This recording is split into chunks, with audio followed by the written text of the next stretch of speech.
part of the Press Play Podcast Network. Look up in the sky. It's a bird. It's a plane. This is Jason J. Lewis, the voice of Superman on Justice League Action. This is Mark Wade, writer of Superman Birthright, and you're listening to the Krypton Report.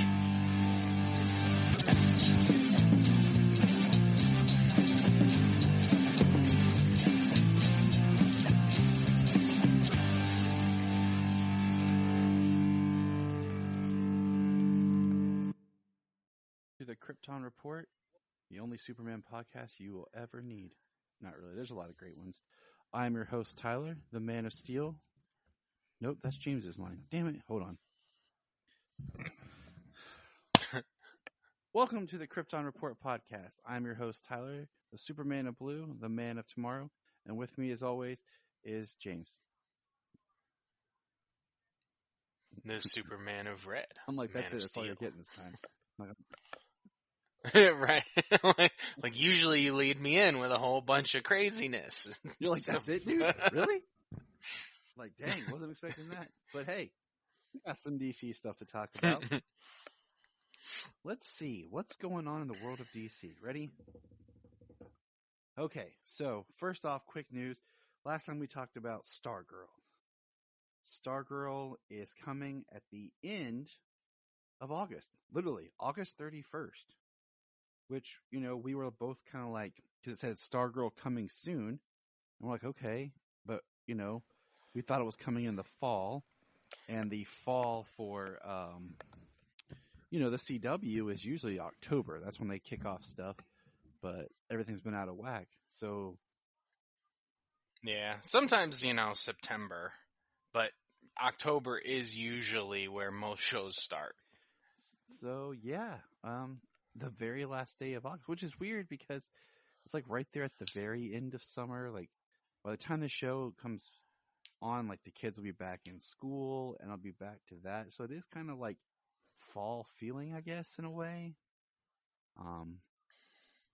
Yeah, I mean, we all feel that fall starts when kids go back to school.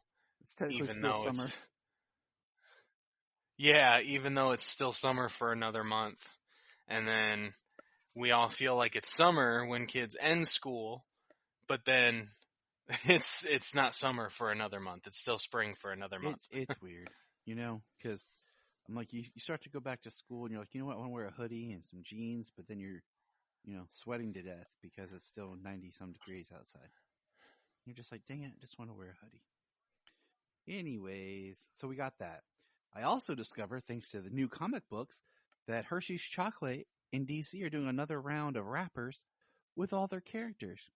And the advertisement had Batman, of course, but now John Kent, Superman, and Wonder Girl, just Yara. Like I totally blanked. I was like, wait. I would have said it just a second earlier, but I actually muted my mic to cough real quick. Excuse me. I got a little tickle in my throat. But you know what I find even more interesting than now I have to hunt down chocolate bars again?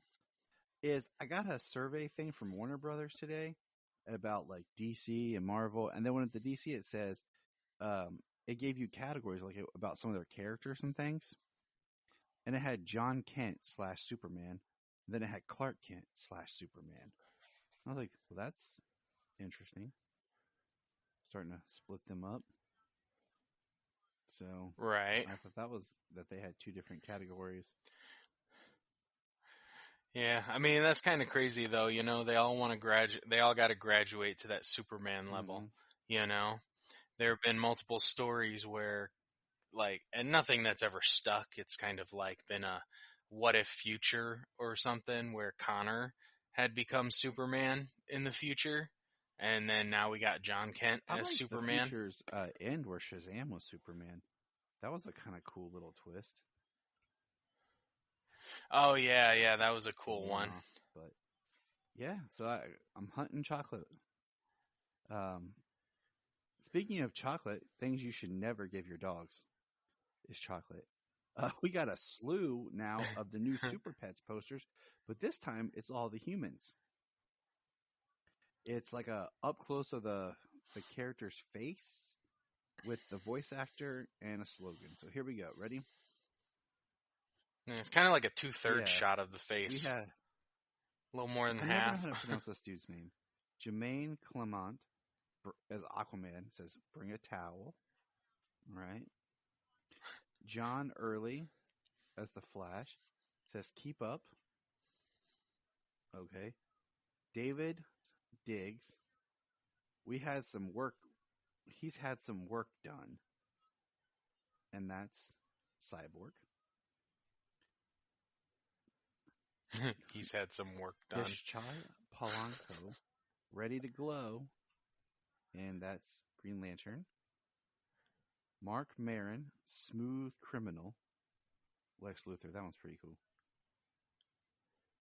Jamila Jamil, out of your league. That's Wonder Woman. Life in the Fast Lane. I gave you one guess. Ladies and gentlemen, Lois Lane. I give you the Godmother. She sleeps 20 feet away. Everyone, the Godmother. She's here. That's my paraphrase from Old School, where Mitch shows up and Vince Vaughn's like, "It's the Godfather. He is gracious with our presence. He sleeps 20 feet away." So Olivia Wilde is playing Lois Lane, and I like that casting because I could see her do it in live action as well. This one's pretty self-explanatory. The Bruce is loose. Keanu Reeves is Batman. And tall Clark and handsome John Krasinski as Superman. Yeah, I'm excited for that, and I'm also excited for Keanu Reeves as Batman. I'm gonna be honest with you. I could see him. I could see him voicing Batman either being both funny and or serious, and it would work either way. I agree. With Keanu Reeves. But can I just say that I kind of wish, not in this project, because I look forward to John Krasinski's Superman, but I just want to see some sort of short where it's Nick Cage as Superman and Keanu Reeves as Batman. That would be entertaining. Well, I'm glad he at least got to voice Superman once. Yeah, because all dialogue in a Nick Cage movie is either spoken whisper soft or screamed extremely loud. You know what? I really, really want to see his latest movie. I just picked it up, and Jania and I keep trying to watch it, but then time just creeps up on us, and we're like, "Well, it's 1:00. We'll go to bed." Right, I feel ya. I mean, that's why when you shared the Super Pup thing earlier, and you said how bad you said it was so bad, I was like, I have such interest in seeing that stuff, but I almost don't have the time to watch something so bad. Yeah, I do it for the podcast, people. I do it. I was gonna say that's the only reason. That's the only reason. I was gonna make James. It's homework in that case. Because we love you. You know what else we love? Toys. Figures. I do love toys. Because we're grown men. Oh, yes. We're talking about action figures. Yes. Action figures. Exactly. McFarlane toys. And speaking of McFarlane toys, they just announced a new Superman figure, I think yesterday. And it... Yeah, yesterday when me and you were talking about how we're gonna freaking save and make more money and get second jobs and talking about responsibility and being adults and parents, and then middle of the conversation, I send you a thing like, "Come on," because it's the McFarlane Superman where he's the gladiator Superman, the future state that ties into the current Philip Kennedy Johnson run, and you're just like, dang it. Well, yeah, I'm like, I can't miss the gladiatorial Superman. Come on. I just have this new addiction. I'm like, if I miss the Superman, I'm like, just kind of I scratch myself till I get it. Well, like, I want the Lois and Clark black suit It's a Superman great that figure. you have. I want that. It's an awesome looking figure. I want the animated series, both animated series and black suit animated series. And I'm like, ugh. What I hate is when Come McFarlane does on. these sales, like they did one for like Father's Day, they did one recently for 4th of July. In appreciation, I never have the money to order from McFarlane. And then when I go online and I look at their website and it shows a figure and it says either pre-order it or it's sold out or something, and then it's like I just saw it sitting at Walmart. I'm like, Right? Like, I left it there. I'm like, come on, Todd. But you know what else? So they released the Black Adam figures now to actually look at and purchase. And there's 2 different Black Adams, and there's 2 different Atom Smashers. There's a small one, and then a larger Atom Smasher. And I pre-ordered the Black Adam with the cloak, because I like that look better than the non-cloaked Black Adam. And I want to pre-order Hawkman. And I think, like, me and Sayla actually had a conversation about this on which Dr. Fate looks better. Because I have the Dr. Fate I found real cheap on sale at Target. It was like $10 from Injustice, the video game. And I think he looks awesome. He's very detailed.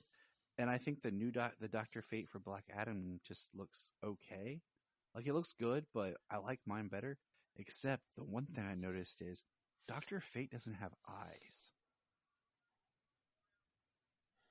No, the Dr. Fate in the movie, it has no eyes, and it even has it's not a symmetrical helmet. The left and the right side So don't I'm match. intrigued, and I want to see the figure up close. It still has the standard shape of the helmet and like the fin and stuff, but it's a little bit designed differently. And I mean, I think that the movie Dr. Fate looks awesome, but it's got, I mean, like for a suit that has like that 3-dimensional design, like we're talking a physical suit for like a movie as well as a 3D design for a suit like the video game. I mean, Injustice is hard to top because that one was pretty awesome. You ain't lying. So, yeah. So, they also released a figure, and this may be spoilery, and we're just going to kind of go on a side tangent for a couple minutes, of Sabak, or Sabak. And I got talking about this with Levi, kind of off mic. Should have recorded it, but I was stupid. I find that interesting, and I don't want them to market the film without the villain. Kind of like the way Shazam marketed it without telling us the sins were in the movie. And then all of a sudden, there they were, very prominent. All the trailers, all that stuff left the sins out. And then I got thinking more about how Sabak, it really is the dark inverse of the Shazam family. In the comics, he was more of a villain towards Captain Marvel Jr., which doesn't make sense, but whatever. But he really is the opposite of them. Each letter in the name represents a different demon that he pulls its power from.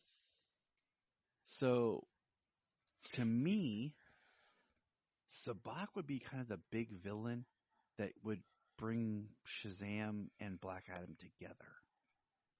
So I almost don't want him defeated and him to become like it's something that happens at the end or something where it's what brings Shazam and Black Adam together in Shazam 3. Like, it's that kind of a level being. I don't know. It's something I had as like a kind of just in my mind thinking like how powerful it is. Yeah. I mean, I've never read anything with Sabak, so I'm actually looking forward to finding something with him in it. But yeah, I mean, it's an interesting name. SABBAC. I know the S stands for Satan. That's it. Yeah, Satan, Aim, Belial, Beelzebub, Asmodeus, and Well, look at you all on top of the devil. Woo! Yeah. And some people might think that if like 3 of those names are like refer to the same, but that's not true. Like we actually get to see a couple interact with a couple of them in Supernatural. Yeah, I just find it interesting. The only thing I've read, okay, with the character, because I actually did some research on it, was... Well, that's why I know the names. Was I did a little bit of research. Awesome. I haven't gotten to read any. When yet, I did with Shazam Cast, we did a crossover, and we read the 4-issue Superman Shazam story, where he ends up fighting Sabak in it and Eclipso. So that is... Oh wow, I'm gonna have to check. Has one of my favorite like panels. One where Superman's yelling at the Wizard, and 2 when Clark comes to Billy. And that's the only time I have read anything with Sabak. So that is just kind of my thoughts on him. And speaking of Shazam and Black Adam, dude, I was doing some research because I was thinking to myself, like, man, because I saw Warner Brothers had no presence at Comic-Con, because San Diego Comic-Con's still a thing, and it's coming up here in like 2 weeks, I think. Yeah. And they just announced that Black Adam will now have a Hall H presentation, and Shazam 2 will have a Hall H presentation. Starting to feel like old times, man. Ooh, nice. I saw the Shazam. Or the Black Adam. I did not see the Shazam 2. Yeah, so that's awesome. It'll be great to see those two. So it's starting to feel like old times, For Solomon Godzilla, they're going to have a big, like, 70-year thing for Godzilla panel. So I hope some of that information leaks online so I can share it with him. And then the last little tidbit of news is on September 20th, we will finally get the Long Halloween movie deluxe edition. And I'll finally be able to buy it on physical media and watch it straight through. And once we do that, we will have a conversation and see our feelings and thoughts towards the movie being one sitting instead of chopped up in 2. Yeah, I'm very much looking forward to that because, when we talked about part 2 and you said that it very much feels like a mid-movie montage there at the beginning, I was like, it does feel like it would work better as one long single movie. And I've been waiting because, no matter what you do, I mean, unless you do it yourself, you're going to have that break in the middle. And even doing it yourself, sometimes you still notice the break. You still feel it. But when you're just sitting there, it'll be a fun adventure. Because it was like, you have the Dark Knight Returns Deluxe. I have the Death of Superman and the Reign of Superman, which isn't exactly the same thing, but it's close enough that I have to that kind of 2 movies in one. Yeah. I have both of the complete ones now. Being awesome. Well, you gifted me the other one. You gifted me the Dark Knight Returns. Awesome. So that you're awesome. So all right. So James did tell me he did the homework, and James watched some Superman. Yes, I did. And I just want to give a shout out to our friends over at the All-Star Superfan podcast. because they actually have an episode that just dropped with Sam Rizzo, and I haven't got to listen to it yet, but Gerard Christopher does pop up in the episode. He does show up to chat with the boys. So, Oh, that's sweet. So check that out. Now, James, which episodes did you watch?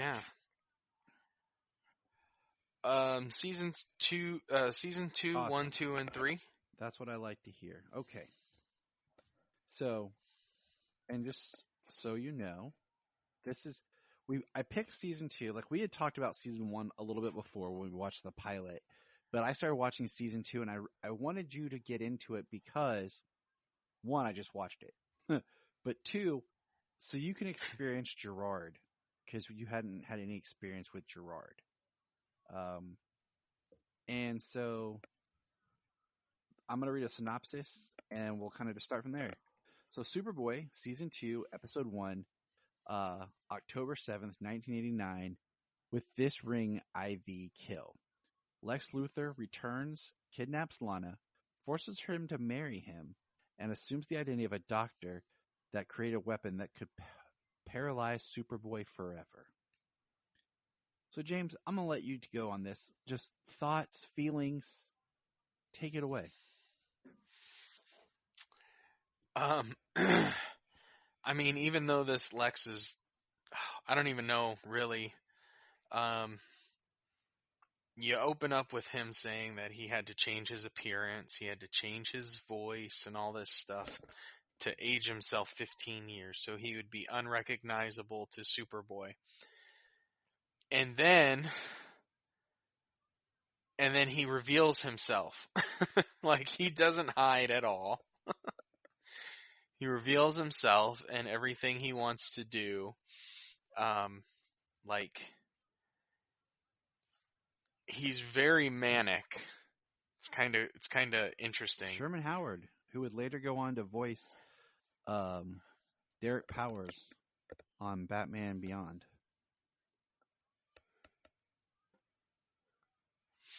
I know I've seen the actor in some things over the years. He's just recognizable to me. And yeah, I was like, wow. Like, Gerard's performance as, like, Clark is definitely a little more reserved. Like, he's almost channeling a Goofy Reeve impersonation a little bit, you know? He's always, like, seems like he's very timid and scared. Like, he's always, like, hunched over with his arms crossed in the back. I like Gerard's Superboy, but he is my least favorite Clark. I feel like he goes a little too far with trying to be nerdy. From the way they dress him and he acts, like, it's a little too much. I like how far back, though, like, his plaid shirts and things like that go. You know? How far back it goes of somebody making fun of the way Clark dresses. Yeah. So Sherman Howard, manic, crazy, older Lex Luthor. If you want to, you could have... Who's supposed to be a young man. If you want to watch the last episode of season 1 to see as I refer to him as, like, Zach Morris's evil brother is Lex Luthor. Scott Evans, is it? I think Scott Evans. That sounds right. Scott Wells. My bad. Scott Wells played Lex Luthor, and very much just a 80s preppy. And then the only other actor, because season 2 was like a soft reboot. Everyone from the cast was let go, but Stacey Heideck as Lana. And the only other one that carried over was Lex's best friend that he ends up killing. Yeah. Yeah, he kills with... So, I'm not sure what he said but the subtitles said That sounds Kirari. right. So, but that did not sound like whatever Lex Luthor was calling it. But that's what the subtitles said, and I know that that's at least a poison in the DC universe. I don't know if it's a real poison. I have not done my I've research not done my on poisons. that. I'm not yeah. I don't know my I don't poison poisons. people on the weekend. Right. Yeah, just a social poisoner. I do it on Wednesdays. I poison people on Wednesdays. But yeah, he said the subtitle said Kirari, and I was like, oh well, that's cool, just to see that kind of floating around, being utilized like before Arrow. You know, kind of made it a big deal. So yeah, that was pretty sweet. And, yeah, the way he killed his friend, though, I was like, geez, like, it makes me wonder if Lex was as cold and crazy before he was recast. I wouldn't say so. I think I mean, he was, he was kind of douchey in the pilot.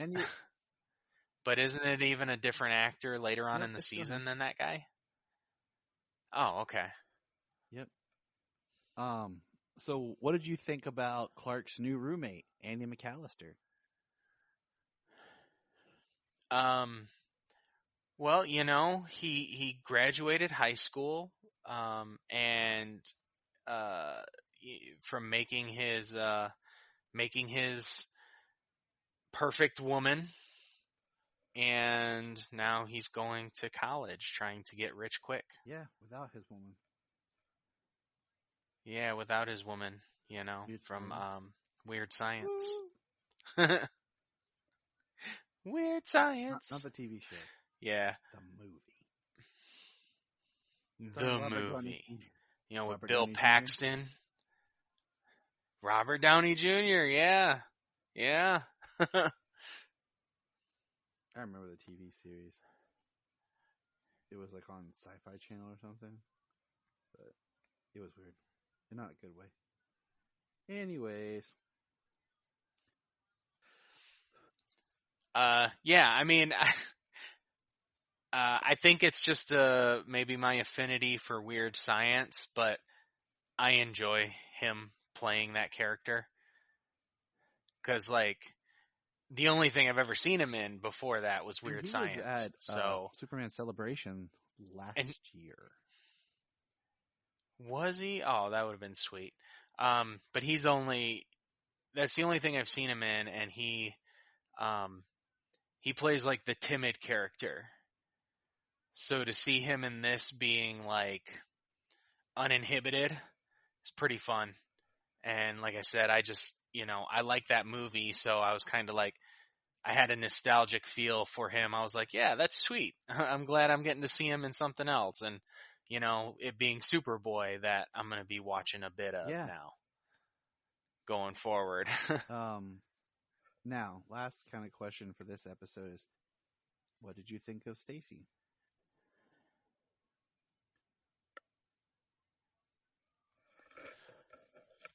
I like her as Lana. She's awesome. Yeah.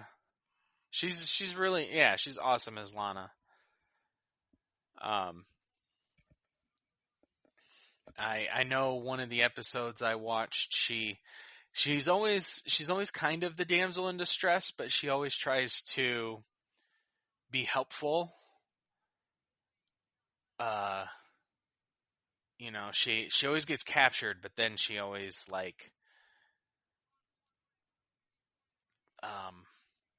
helps Superboy find her, or what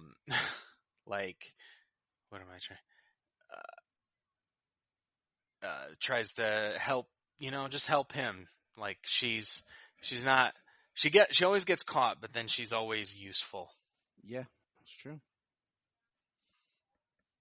It is true. I enjoy her as Lana as well. I do, yeah. Now, I think watching the season moving forward with her portrayal of Lana, and then having the side character Andy in there, I think I'll have something a bit extra enjoyable, because I was kind of worried about how campy and stuff it is. I mean, we already know that it you'll see. is. Yeah, we already know that it is. So, I was worried about that, and plenty of that's there, but there's always a few things that keep you going, and the that's second good. episode is season 2, episode 2. Lex Luthor sentenced to death.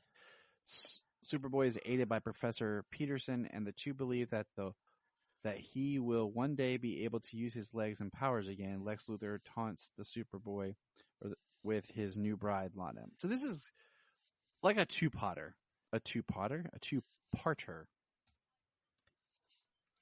That's funny, because Jamie's been watching the like Great Pottery Showdown or something like that on HBO Max, and excuse me. Every time they come in, they're like, "Okay, potters." They're all doing ceramics and stuff. That's funny. It's a British competition show. It's pretty good. That's funny. The British like to do this. Just if you want to branch out a little. Watching Is It Cake on Netflix, and I'll tell you the funniest part about that show is watching my daughter be like, "Is it cake?" and realizing that she's like way better of a host than the actual host. Right. And I could see her hosting it at 5 years old and the show becoming a hit. So, side note, yeah, this one was interesting because it kind of picks up where Lex is trying to marry her in a creepy wedding. He actually has his dead friend in the background hanging as the best man. And yeah, Superboy's in a wheelchair from the bomb that went off. And then we get a scene of Superboy falling out the window. And it was weird. And I watched it, to really grab Sherman Howard's Lex. And the way I see it is he's interesting because it's technically the year is post-crisis, but the character is more pre-crisis. But yet they kind of give him some post-crisis isms as far as trying to make him a businessman for one episode and everything. So, well, the businessman being that he's going to pay a stripper to be his assistant. Well, he takes his gopher for $2,000 a week. Identity, of a businessman, and takes his company, who's the doctor, And right. I was like, so they're gonna kind of do this, and then no, that was only for 2 seconds. Yeah, well, I mean, he reveals himself right off the bat, so it's not even like he could. I mean, if he portrayed himself to the public, I mean, that would be. I mean, what does it look like if unless there's proof that he's being, that he's taken over this guy's life, that he had plastic surgery to look like him and he killed him. I mean, without the evidence, I mean, that's kind of Lex's thing. Evidence does disappear, so, I mean, technically Superman wouldn't have anything on him. So he could still portray the businessman, but that's not the writing that we get. Mm-hmm. But, yeah, can we talk about that scene? He goes into the strip club and lights up the woman's cigarette for her. This is what, 88, 89? 89 television for kids? Yeah, dude, have you watched old Disney stuff? Right? Light your stripper's cigarette and pay her money. Right? Yeah. See? It's teaching you manners. Out for the lady. Even. Actually, you know what? Talking about manners real quick. it's a little off topic, but not like too far, is we watched I put on Seven Brides for Seven Brothers for Jamie. It's my all-time favorite. Me too. And and it's so problematic. It is, but it's great. I grew up watching on VHS, to where it cuts off half the brothers in certain scenes. Really? Dude, we're doing a whole podcast on Seven Brides for Seven Brothers. I don't even care. Well, yeah, it's Patreon, man. But Julie Newmar plays Dorcas. Yeah. So, and about 11 years later, she's playing Catwoman. So yeah, it's that's really awesome to see. So I put on a Catwoman episode, and Batman and Robin got into the Batmobile, and Batman buckles up his seatbelt, and then the Batmobile won't start until Robin buckles up. And so they give a nice little safety lesson on buckling your seatbelt. I pointed out today while watching Star Trek with the kids how the Enterprise took a missile, a photon torpedo from the Romulans, and everyone on the bridge fell to the floor because nobody was strapped into their seats. There I was you like, go. See, if they were buckled up, they would have still been in their seats and able to fly the Enterprise. But now, I always joke with Shania, I'm like, if I was in Seven Brides for Seven Brothers, if I got cast, I would be Benjamin. Because Benjamin doesn't sing. He just looks awesome in his orange shirt and does chores and gets Dorcas. I was like... Exactly. Well, you know why he was hired, right? Because he was tall and handsome. Not for dancing, not for singing, just they needed somebody tall to stand next to Julie Newmar. He's the muscle. he was. And then you got, which was, I think if I remember right, Ephraim was French, and he's like a ballet dancer. And like all of them had like a certain, they're either a singer or a dancer. It was like their main thing. So, and yeah, if we could go on, this would be awesome. Check us out on Patreon when we eventually do Seven Brides for Seven Brothers. Down, dude. Oh, Jamie will love it too. She squealed when I put it on for her. And okay, this is my last comment on Seven Brides for Seven Brothers. What I love about it is there's no giant chorus sings. All the songs are small. Like it's a small group of people together. There's no like the whole town breaks out into song. So. Right. I just told Jania that we're talking Seven Brides for Seven Brothers, and she's like, dope. Oh. Right. On a Superman podcast? Right. We found a way to tie it back to DC. It all goes back to DC. Exactly. And I bet if I did some digging, I probably could find another connection somewhere. But let's talk about the next episode of Superboy, Metallo. A heart attack patient who is also an escaped convict transforms into a cyborg with a heart powered by kryptonite. Ooh, James, what did you think of this version of Metallo? I mean, I kind of thought I liked how he was just bad. He was just a criminal, That's kind of always been, at least most versions of Metallo that I know, like he's been a criminal, and he kind of enjoys just being that. Now, what kind of criminal is he? This, or you know what I mean? Besides the obvious other exceptions of him being like a military guy, but still being a jerk. So I thought I liked him just like they said, just being a criminal. And when he becomes Metallo, that's it. He just takes what he wants. So I enjoyed the character. The suit was kind of hard to look at. It does look like something we just go in the garage and grab a bunch of crap and just glue it on.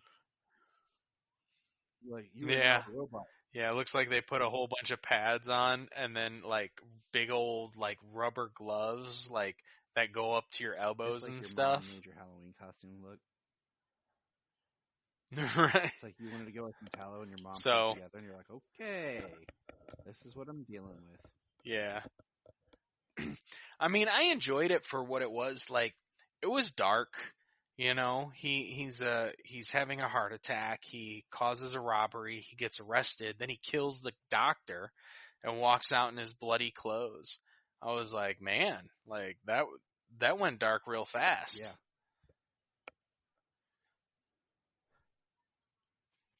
So, and then like I can't not say something about the lead plates that create Superboy's suit. Yeah. That was pretty wild looking. Yeah. Yeah. But anyways,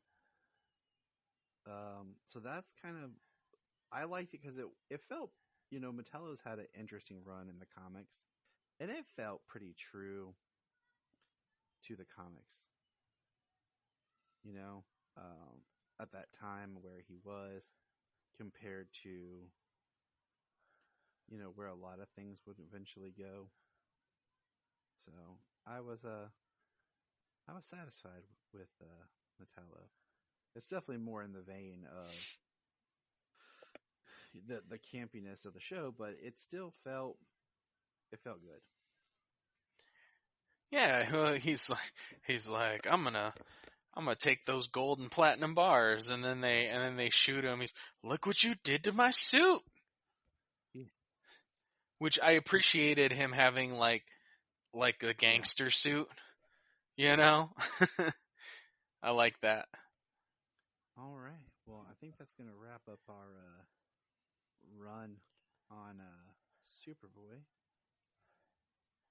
Yeah, I enjoyed it, you know, for when you watch a couple episodes, a few at a time, like it's enjoyable. I would probably not binge Superboy. It is. I tried, and I had to take a break. Yeah. It does not flow in what you need to binge. So now it's time for comics. Dum dum da da dum. All right, James, what we got up first? Well, let's grab World's Finest. Got World's Finest number 4.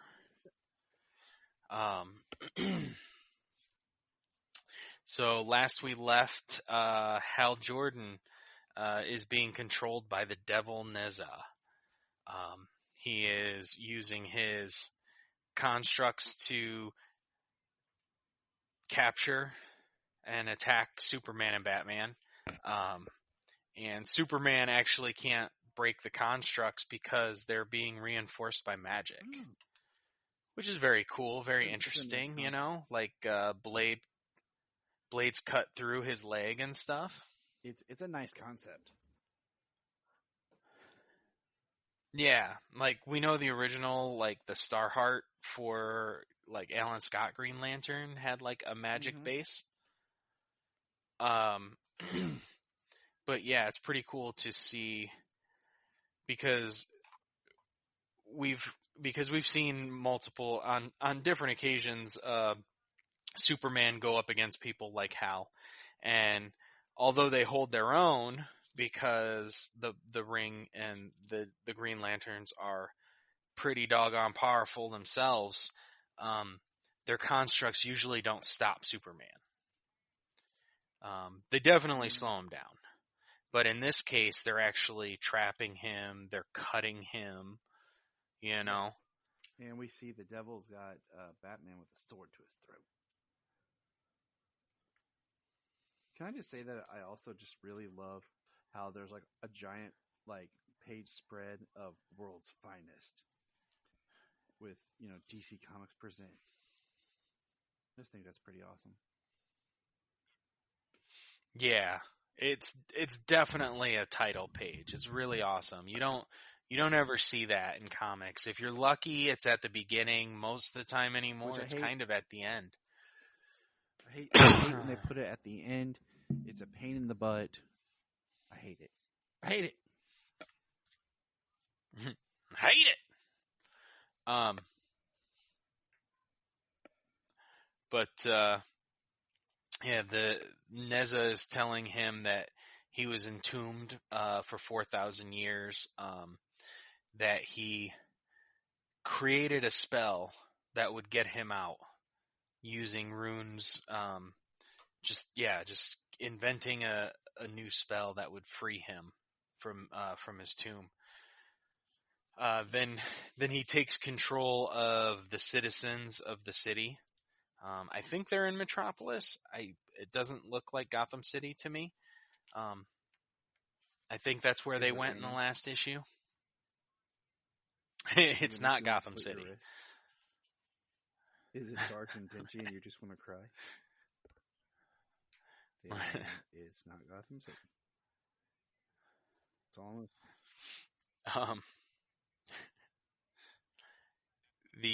So Batman pulls out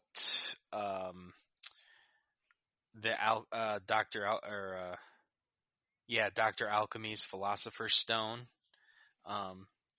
It's a yellow stone that's blocking the construct, the ring's power.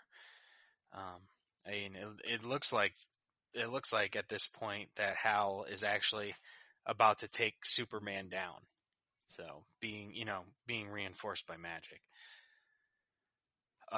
Supergirl and Robin are still in the past. They're trying to figure out how they imprisoned Neza before.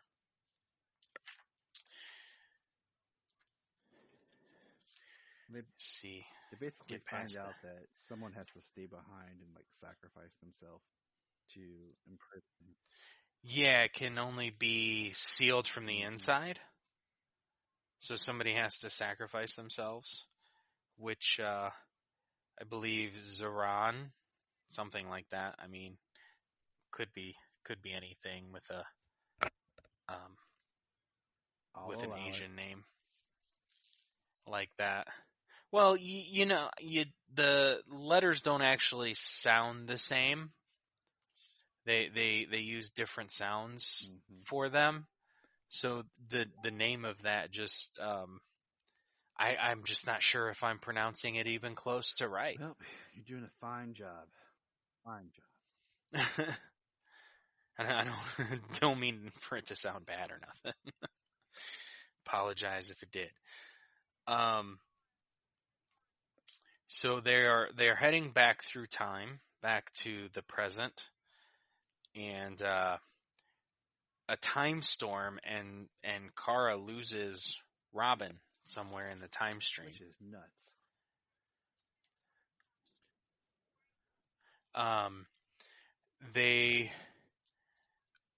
Batman is saying, willpower powers the ring. That's what controls the Lantern's ring. Even from a short distance, his willpower, the strongest on Earth. Says, but how much do you think it's compromised in a consensus, in a consciousness under someone else's control? Says exactly. Still more powerful than yours or mine, but maybe not ours. Yours and mine. Yours and mine, not so them together. So they're concentrating together to rip the Green Lantern, to rip Hal's ring off of his finger, to overcome his will. One thought. And then that's where we get the next page, that merged Batman Superman that we saw. The next McFarlane figure that will be like, dang it. Very, very possibly so. Where it's actually Superman and Batman fused into one being. Yeah. It's a Dragon Ball Z concept right there. I like the picture of the Batman Superman as one with the powers of the Green Lantern. the page juxtaposition against the devil with his little, team. Yeah, and he's got Donna Troy, Firestorm, Red Tornado, Martian Manhunter, Black Canary, and what appears to be Wally West's Kid I Flash. would say so, based on that this is like a different time. This is taking place early on or something. Pocket universe, another Earth. Yeah, absolutely. But I mean, there's been all kinds of debates on power and fighting and who would win this and that. I mean, if you give Superman and Batman one body with all the powers, intellect, and a Green Lantern ring, like, you've just created the most unstoppable character ever. Mm-hmm.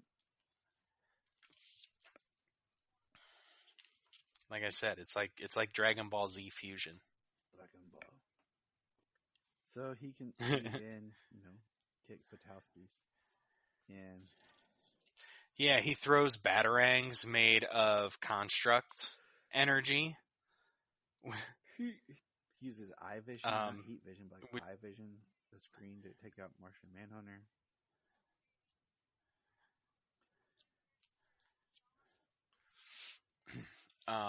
Uses constructs to create a mask over Canary's mouth to anchor Wally's feet to the ground. I was going to make a joke, but you haven't seen Doctor Strange yet, have you?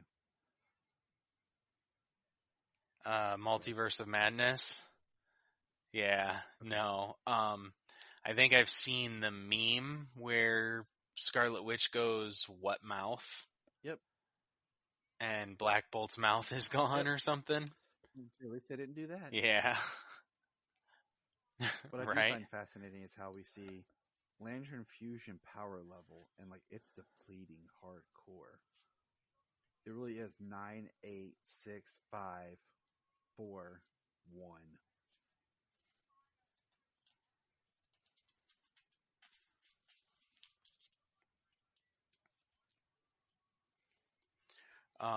Yeah, and then they split apart into two again. I mean, it's exactly what you picture from a fusion and from it separating. Mm-hmm. And he says, and to think I was actually concerned for a moment, this is what I get for relying too much upon others. I should have come at you directly from the start. Die. And then Kara pops in, takes Nezza down,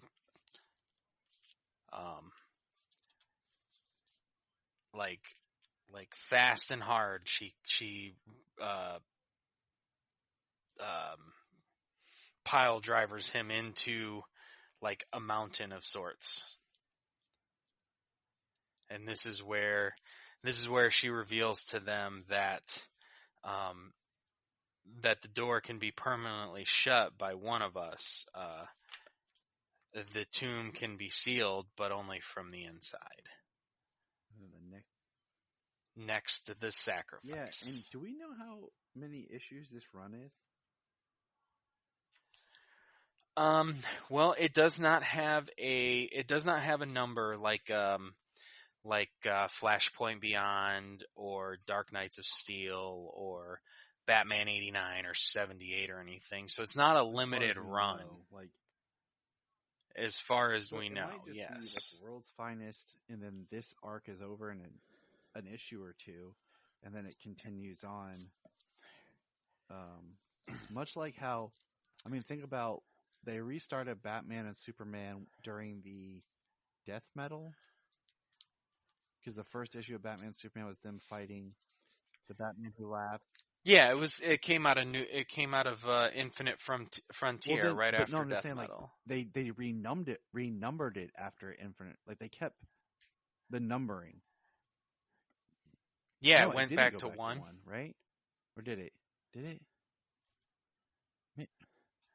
I'd have to look because it only ended on issue 22. And was all of that the Okay, I'm trying to remember because it ended on issue 22, but I thought that Gene Lee took over the numbering and started when it was Batman and Superman with the whole Arturo thing that we read.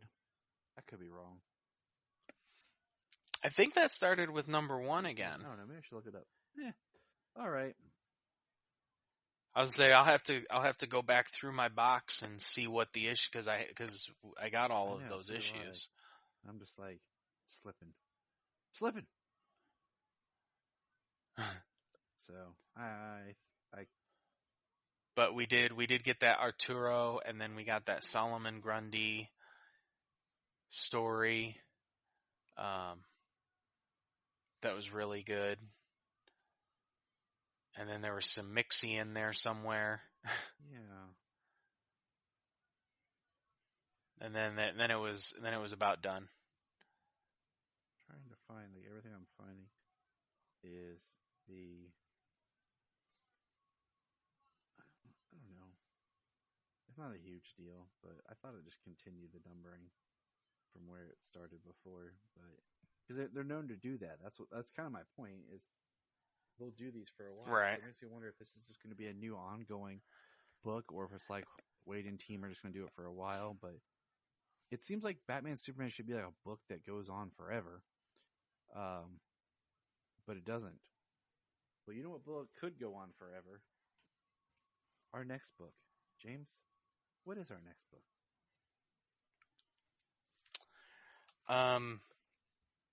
Do you want to do Action or do you want to do Flashpoint? Because Action has been going on forever. That's issue 1044. Should have not kept going, but continues to go on forever. We'll do Action. Yeah. And all right. Hey, we're going to press pause and hear a few words from our other podcasts on Press Play Podcast Network. Hello, Brooks here with the Books with Brooks monthly book club podcast. Here's how Books with Brooks works. We read one book a month and then we talk about it. Classics like Stephen King's The Shining, debut novels like We Are the Brennans by Tracy Lang, and tons of other compelling, life-changing stories, one book and 1 month at a time. So come read along with us and then listen in. This is Dan Jurgens, and if you want to have a good time, keep listening to the Krypton Report. I hope Action Comics never ends. I just want to one day look down from heaven and be like, Action 3020. That's a good one. Well, but it's going to be hilarious. Rio 20. Yeah. But hey, let's do this. Okay. I think this issue is pretty awesome because it starts with Superman and his team having Orphan, and Orphan's kind of outside the connective body, and he's trying to talk to it, and Superman's being sincere. He's like, "My name is Clark. This is Manchester Black. I'm sure you already know that, but you know, why are you called Orphan? We want to be able to help you." And we get the story how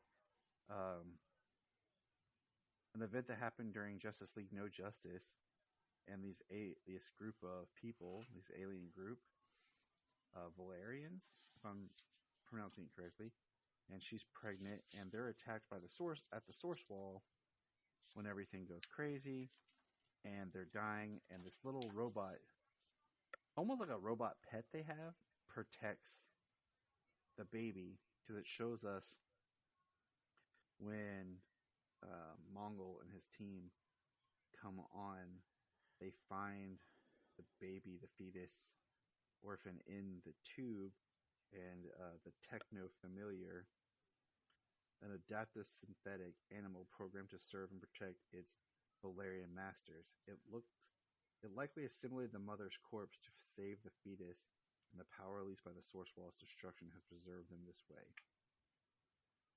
And then they talk to Orphan, which is drawn beautifully. And I'm just going to say this, after watching so much Star Trek, Strange New World, which is awesome, highly recommend it, that this Clark right here looks a lot like Anson Mount.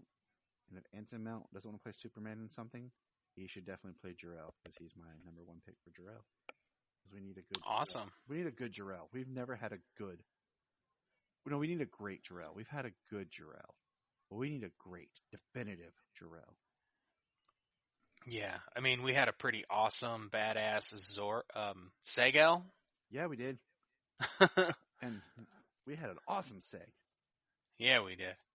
But they talk about the mother boxes, and then he talks about the orphan boxes and what's different. And he says, the orphan boxes do not teleport, they transcend.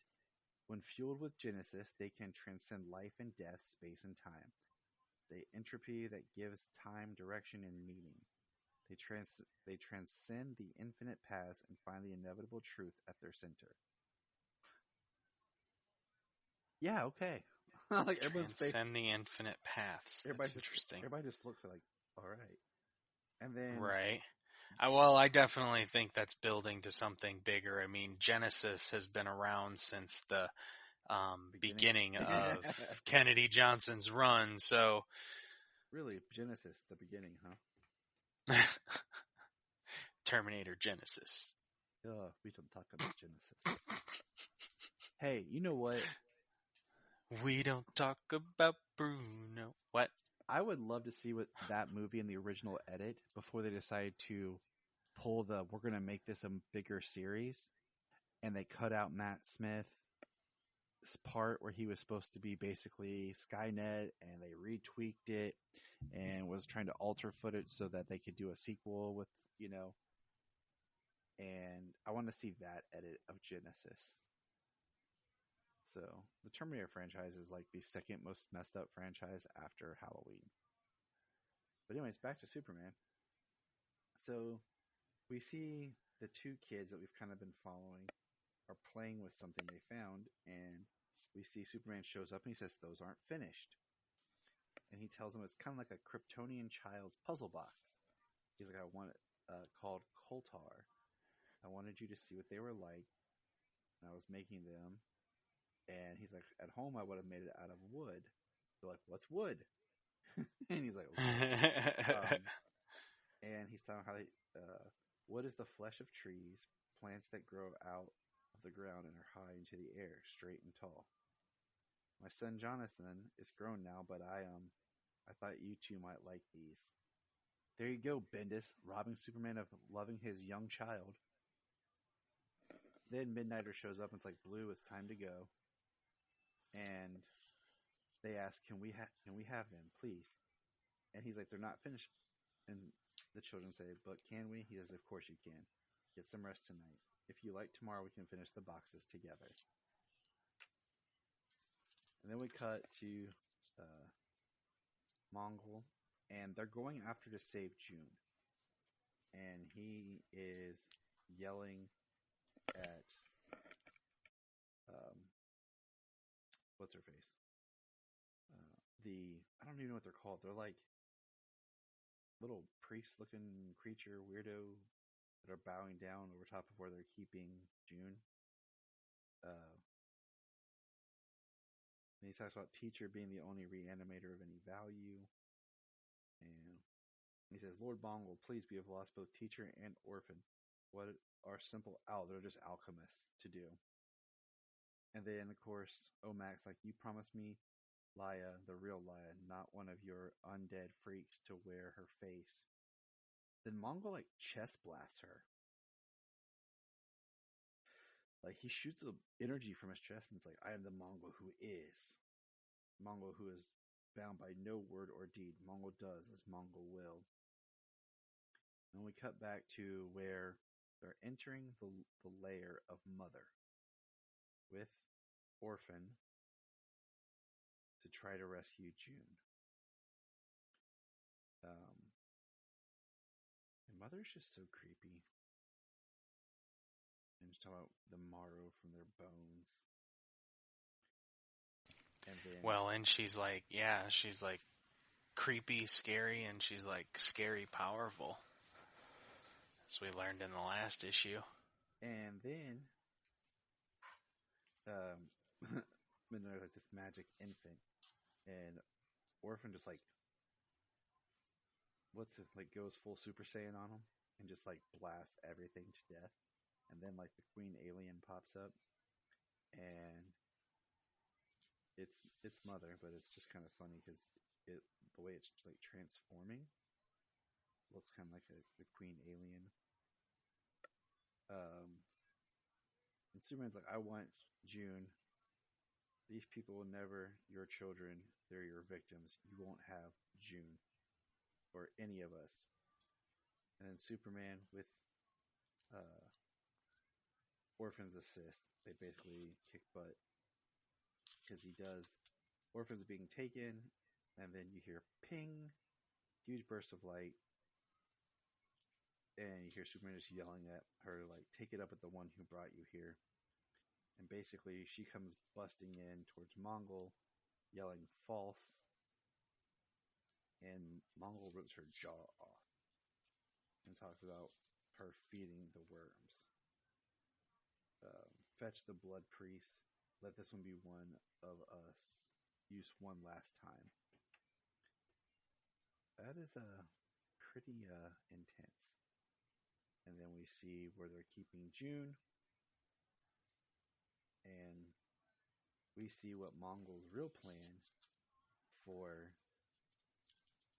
Lila is. As Light Ray, this one was once called, it would need a different name, I think. And it says the next issue is the Black Razor. And then we have the backup story of A World Without Clark Kent, Part 1. Which is Supergirl, who's now Superwoman, right? Yes. Not Super Lady, but with they're trying to help the Philosian. Why can't I never remember her name? I remember stuff when I don't need to remember it, and then when I do, I'm like Theola. Yeah. And then when they're like, "What is this, Tyler?" I'm like, Theola. Yes. And we have Kellex there, and we have Steel suits up, and we have Supergirl and Steel trying to help her. She's admitting for her energy. And Kara grabs her and takes her where, James? Where do we take all Kryptonians when they need help? To the sun. To the sun. And then the last part in the back is when we're in Belle Rev, and they're Amanda Waller is presenting Conduit with a new suit, and Conduit was someone, if my memory serves me correctly, he was a dude who grew up in Smallville and was a frenemy of Clark Kent's. If my memory is serving me correctly.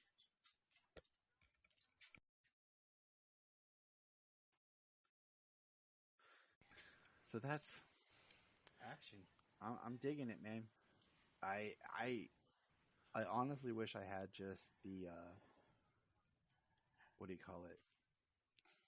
I wish I just had it in trade, so I could just sit down and enjoy the full story. Oh yeah. This run is definitely getting trade bought and going up on my shelf.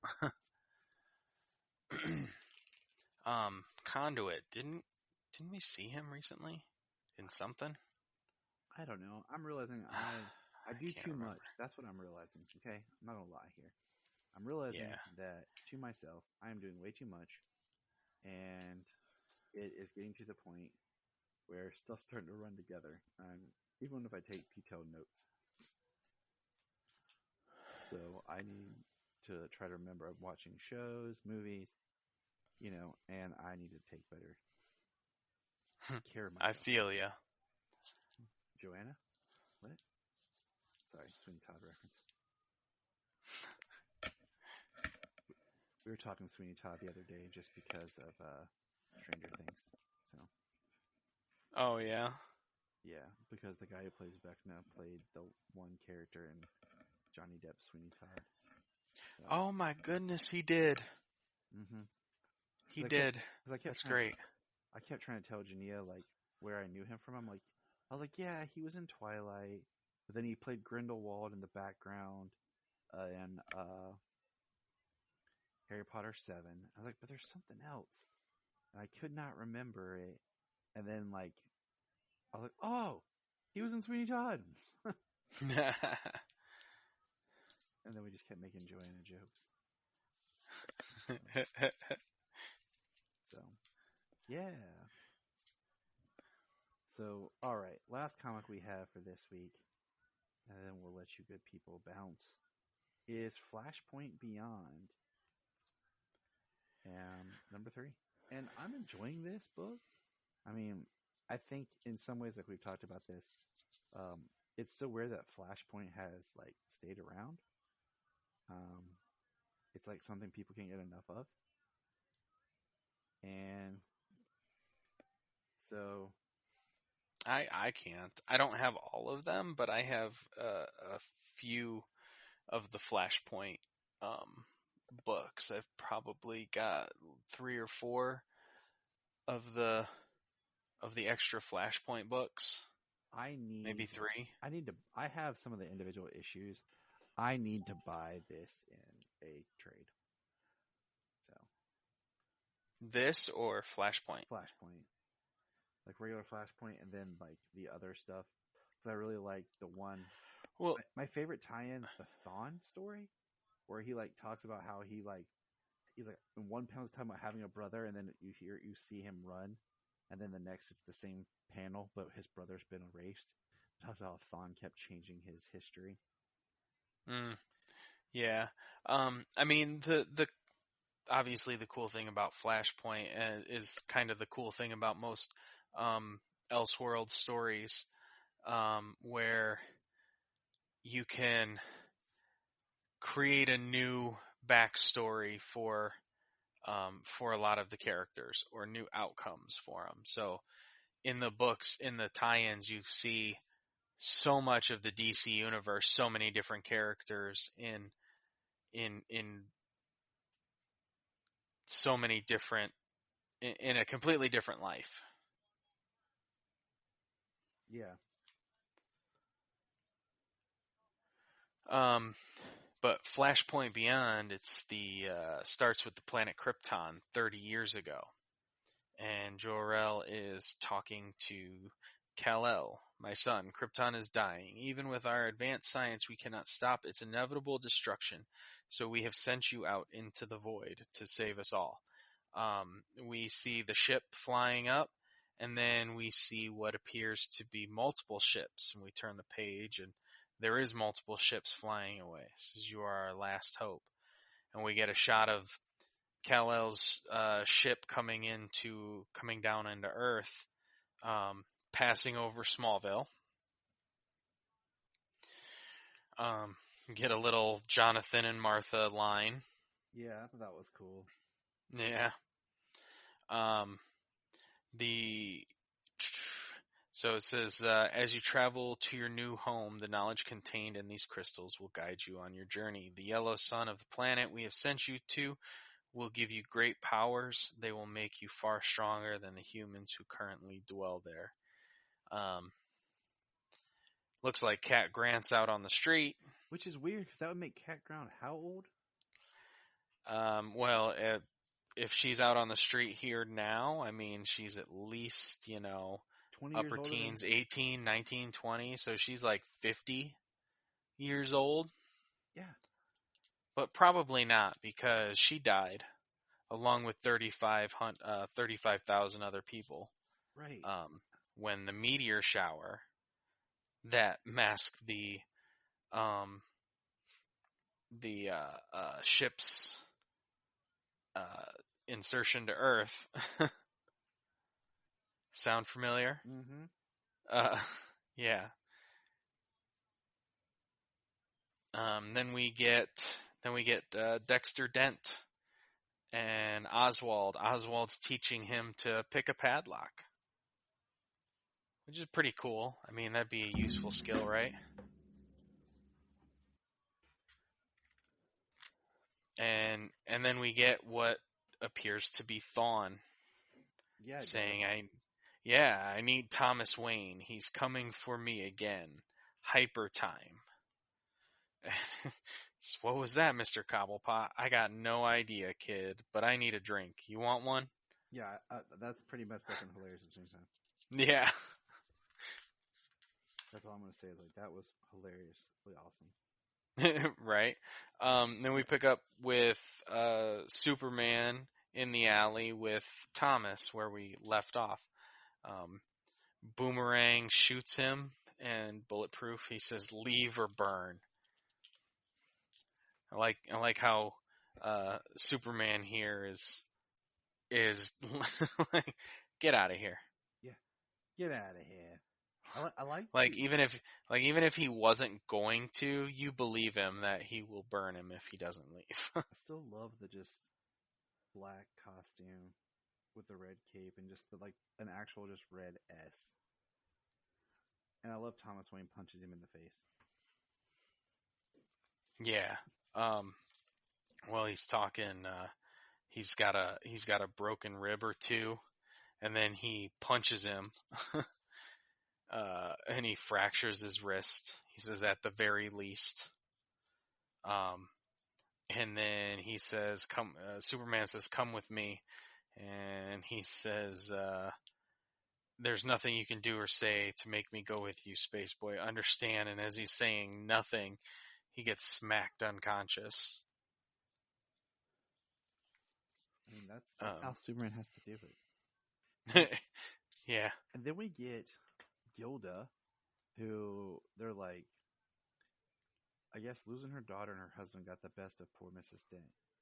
And they're putting her in a room and they're like talking about she wouldn't do this to herself, even though they found the blood on the inside. Oh, she did it to herself. What? Hi. Say it, Solomon. Say it. Hi, James. Oh, hey, Solo. We got the visit from the Solomon himself, Mr. Superboy. And then on the other side, Supergirl, where are you at? You want to say hi? Hi, James. Hello. He says hello. You guys be good. Yep, be good. Go to bed. It's late. And then Gilda, we see that her coin, as she talks about wanting her Dexter back, is a Wayne casino chip.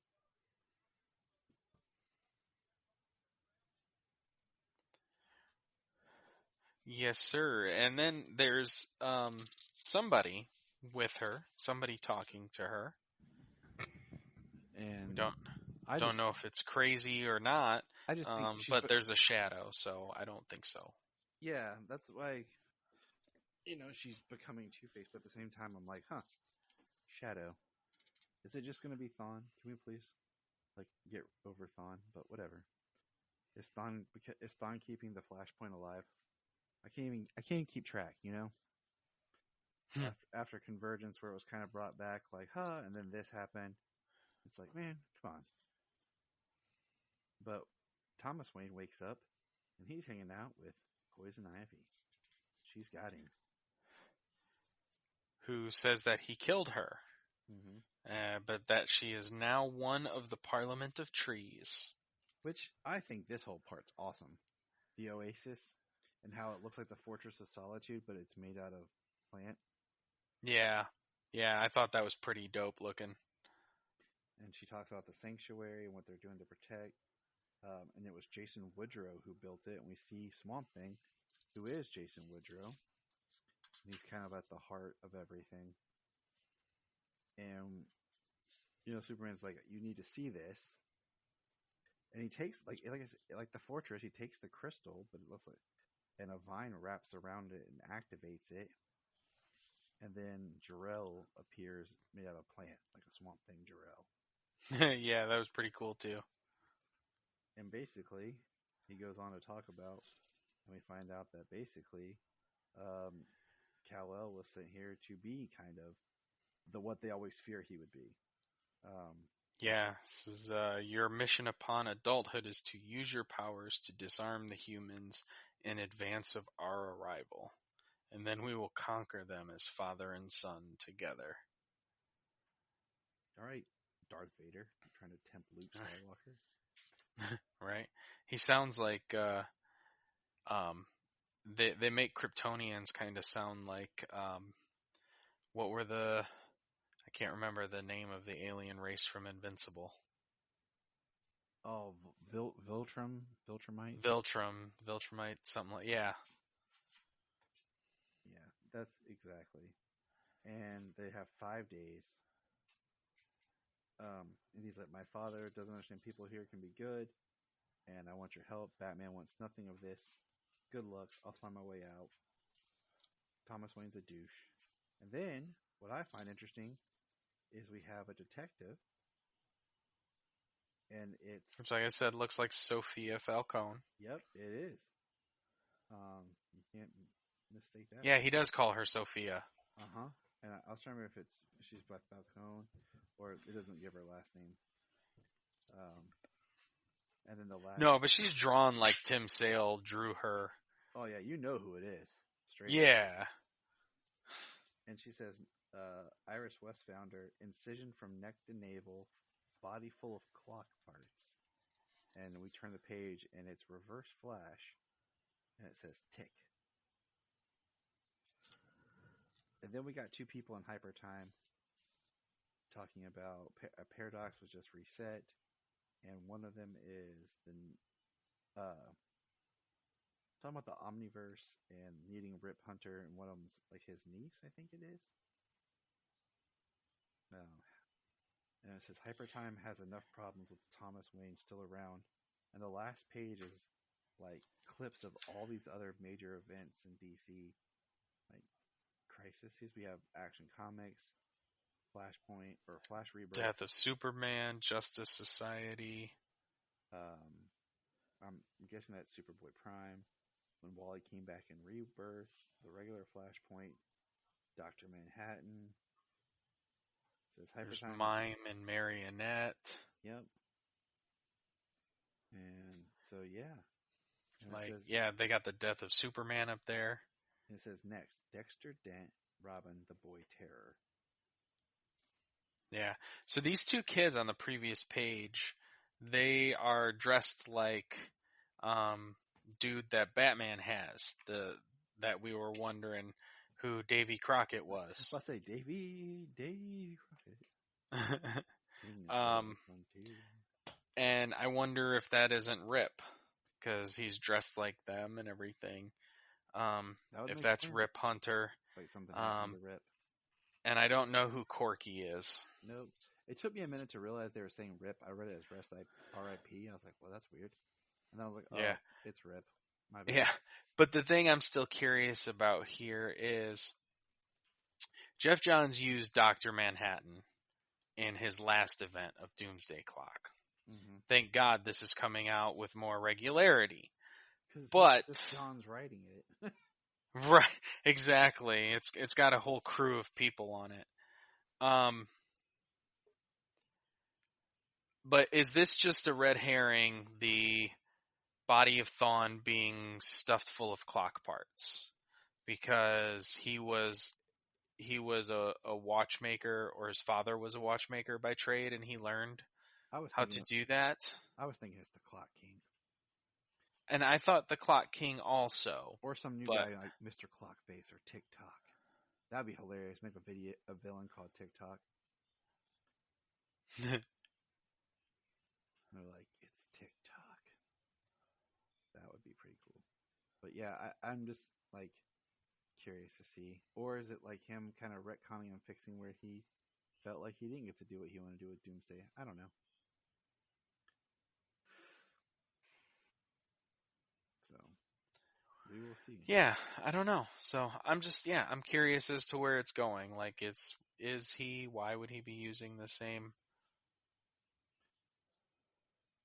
We will see. All right. That about wraps us up here. We've had a good run, James. It's been good. So. Yes, I had fun tonight. It was a good time. Didn't know we were going to talk about Seven Brothers, but hey. You never know what's going to happen on this podcast. Now we cut away to our segment on the importance of flossing. James?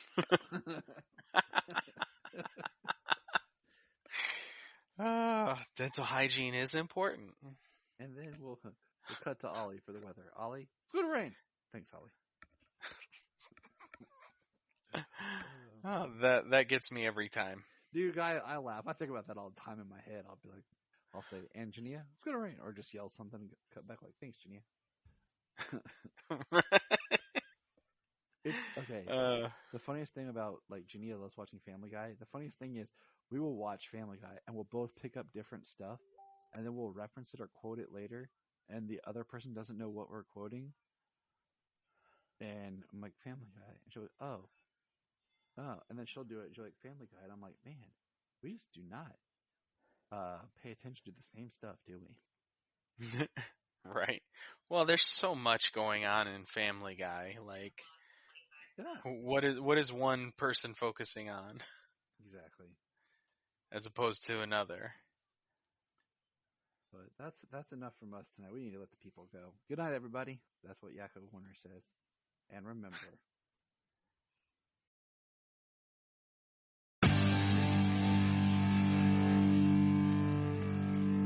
Look up in the sky. Yes, it's Miss Sailor. We just want to say if you've enjoyed this podcast, please check out other podcasts on the Press Play Podcast Network. remember to check out Krypton Report on all social media platforms. Go to linktree.com/Krypton Report. You find all of our information right there. $1 a month, you'll get extra special content that you don't get on the main show, like movie commentaries and whatever else comes out of our mouths. So check it out, patreon.com/Krypton Report. If you are like Tyler and James and can't get enough Super Talk, check out these other podcasts. Digging for Kryptonite, Supergirl Radio, The Last Sons of Krypton, the Superboy Legacy Podcast, All-Star Superfans, Superman the Animated Podcast, The Aspiring Kryptonians, Always Hold On to Smallville, Caped Wonder, The Geek of Steel, and Truth, Justice, and Hope Podcast.